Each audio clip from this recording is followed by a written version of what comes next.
Okay, good morning, good afternoon, good evening. आज हम next start करने वाले हैं the topic of electric field due to charge spherical shell. This was the topic which we are going to discuss today, that is to find electric field due to electric field due to charged spherical shell. तो spherical shell, अब देखिए spherical shell का मतलब क्या हुआ। Spherical shell का मतलब हुआ ये हॉलो शेल भी बोल सकते हो इसको। अंदर से खाली, ऊपर से हमारे पास अगर कोई एग्जिस्ट कर रहा है तो इसको हम बोलेंगे this is a spherical shell, और एक हॉलो शेल अंदर से खाली। अब यहाँ पर ये चीज आ जाती है कि जो हमारे पास स्फेरिकल शेल है उसके अंदर charge only at the surface exist करता है। So in a spherical shell charge only exist at the surface. तो हमें ये पता चल गया सर, स्फेरिकल शेल के अंदर चार्ज खाली उसके सरफेस पे एग्जिस्ट करता है, उसके सरफेस पे ही चार्ज एग्जिस्ट करता है। सो इसके लिए हमने जैसे मान लीजिए एक स्फेरिकल शेल ले लिया, ये वाला लाइक दिस। इस स्फेरिकल शेल का मान लीजिए हमने ले लिया रेडियस r, और इस स्फेरिकल शेल के सरफेस पे अगर मैं आपसे पूछूं चार्ज, तो आप लेटर से आपने इसके सरफेस पे पॉजिटिव चार्ज इक्वली डिस्ट्रीब्यूट कर रखा है। तो इस चीज को हम लिखेंगे, कैसे लिखेंगे, consider sphere of radius r and we have to find field either inside or outside the sphere। तो हमारे पास यहाँ पर दो ऑप्शंस हैं, या तो हमें अंदर पूछ सकते हैं या हमें बाहर की तरफ पूछ सकते हैं कि स्फेयर के अंदर कितना होगा और स्फेयर के बाहर कितना होगा। तो दोनों तरफ से हमारे पास जो इन्फॉर्मेशन है हमें बतानी होगी कि स्फेयर के अंदर या फिर स्फेयर के बाहर दोनों में से किसी भी कंडीशन में हमसे पूछा जा सकता है कि find out the value of electric field at any point inside the sphere और at any point outside the sphere. So later से हमने कंसिडर कर लिया एक स्फेयर जिसका रेडियस r है, तो मुझे फाइंड करना है फील्ड इनसाइड या आउटसाइड दैट स्क्वायर। तो सबसे पहले हम एक एक करके डिस्कस करते हैं कि जो पॉइंट कंसीडर करना है। तो पहले तो पॉइंट कंसीडर करते हैं। Consider a point is at a distance small r from the centre of spherical shell. तो सेंटर ऑफ स्फेरिकल शेल से हमने ये कंसिडर करना है कि कुछ डिस्टेंस पे है। अब ये डिस्टेंस इस रेडियस से छोटा भी हो सकता है। So now two cases arises. Cases, first one is, ये जो डिस्टेंस है r वो रेडियस ऑफ सर्कल से छोटा भी हो सकता है और वो r रेडियस ऑफ सर्कल से बड़ा भी हो सकता है। अगर जो पॉइंट सर्कल के रेडियस से छोटा है, सेंटर से अगर डिस्टेंस मेजर कर रहे हैं किसी पॉइंट का और वो पॉइंट इस रेडियस से छोटा है, तो मतलब वो पॉइंट सर्कल के अंदर होगा। सो फर्स्ट केस के लिए हम बोलेंगे फील्ड जो हो जाएगा हमारे पास, that is going to be inside the shell. Inside the shell, उसके लिए कंडीशन क्या हो जाएगी, r is smaller than capital R। So where small r क्या है, this is the point, small r is the distance of the point, is the distance of the point from the center of sphere, center of spherical shell, center कर रहा हूँ वो इसके अंदर कहीं पे है और उसका डिस्टेंस स्फेरिकल शेल के डिस्टेंस से छोटा है। तो यहाँ पर मैंने एक पॉइंट r ले लिया लेटर से। तो जिस पॉइंट पे हमने इलेक्ट्रिक फील्ड ढूंढना है तो अकॉर्डिंग टू गॉस लॉ उस पॉइंट के सराउंडिंग में हमने क्या करना होता है, एक गॉसियन सरफेस ड्रॉ करना होता है लाइक दिस, जैसे मैंने डैश डैश लाइन से ड्रॉ किया है। तो this dashed line is indicating a Gaussian surface, so we draw a Gaussian surface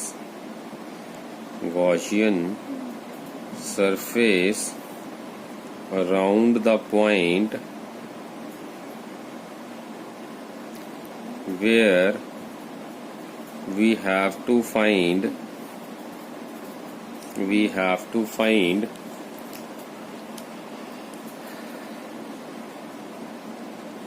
electric field. तो हमने क्या करना है, उसके अराउंड में एक गॉसियन सरफेस बना देना है। तो for that case phi due to that Gaussian surface that is going to be equals to, that means phi flux for that Gaussian surface is going to be equals to, formula Gauss law says integration of E dot dA। तो अब यहाँ पर as E is uniform so E बाहर आ जाएगा, integration of dA आ जाएगा, that is going to be phi for the Gaussian surface. तो E बाहर आ गया, इंटीग्रेशन ऑफ dA आ गया। अब इंटीग्रेशन ऑफ dA जो है हमारे पास, हमें पता है अब क्या है इंटीग्रेशन dA। सर हमें dA क्या बता रहा है, इसका कर्व्ड सरफेस एरिया। तो ये स्फेरिकल शेल है, तो curved surface dA indicates curved surface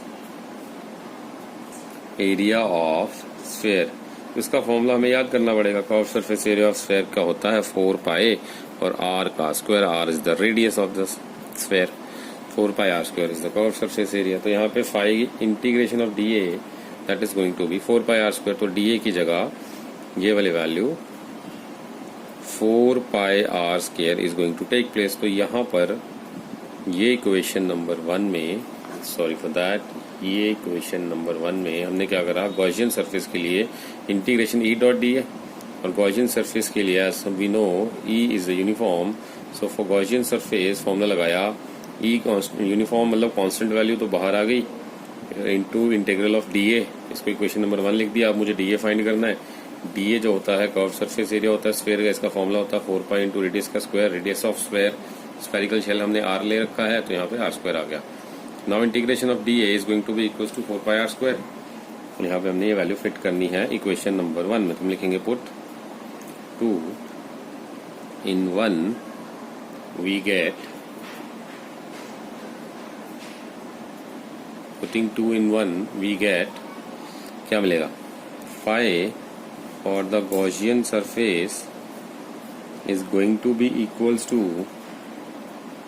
E into 4 pi r square.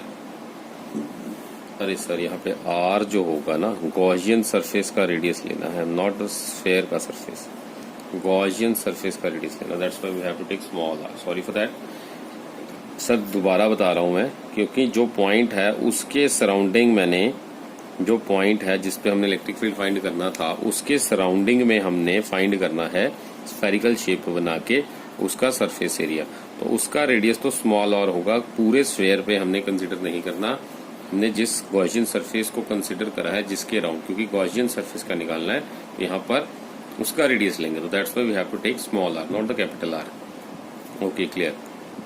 अब फाई की वैल्यू आ जाएगी E into 4 pi r square. अब हमने फाइंड करना है दूसरी चीज, दैट इज फाई जो है हमें पता है कि Q बाई एप्सिलॉन नॉट भी होता है। फाई जो होता है हमारे पास Q इनसाइड पूरा लिखते हैं बाय एप्सिलॉन नॉट। ये किसके लिए होता है, for the closed surface. Closed surface के लिए गॉस लॉ लगाएंगे तो वो ये फॉर्मूला है, राइट। ये भी फॉर्मूला गॉस लॉ का ही है, ये भी फॉर्मूला गॉस लॉ का ही है, लेकिन ये फॉर्मूला क्लोज सरफेस पे लगा रहे हैं और ये फॉर्मूला गॉसियन सरफेस पे लग रहा है। अब यहाँ पर फॉर्मूले में Q इनसाइड हमने ढूंढना है। As we know inside the hollow spherical shell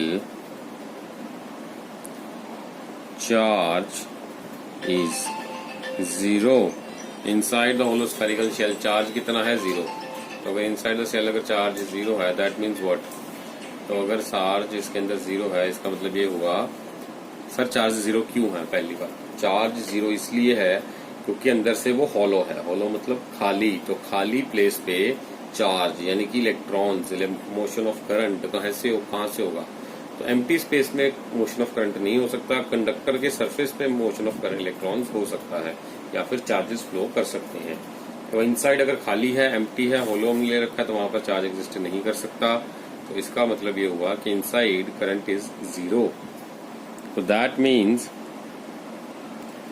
Q inside is going to be equals to 0. So that means Q inside is equals to 0. तो अगर Q inside 0 है तो ये वाली वैल्यू अब यहाँ पर पुट करेंगे equation number 3. So putting 4 in 3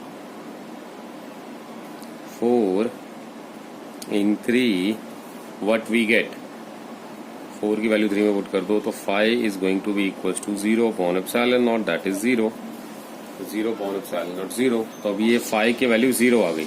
अब यहाँ से भी हमने 5 की वैल्यू निकाल ली थी. वो पहले वाले में से भी हमने 5 की वैल्यू निकाल ली है. अब दूसरे वाले में से भी हमने 5 की वैल्यू निकाल ली है. तो कंपेयरिंग 1 एंड ये इक्वेशन नंबर लगा देते हैं 5 और ये इक्वेशन नंबर लगा देते हैं 6. सो comparing 5 and 6 comparing 5 and 6 we get. So we get what? Phi is equals to phi. That means right hand side is also equals to right hand side. E into 4 pi r square is equals to 0. So that means E is equals to 0. तो यहाँ से हमने conclude कर लिया कि हमारे पास अगर एक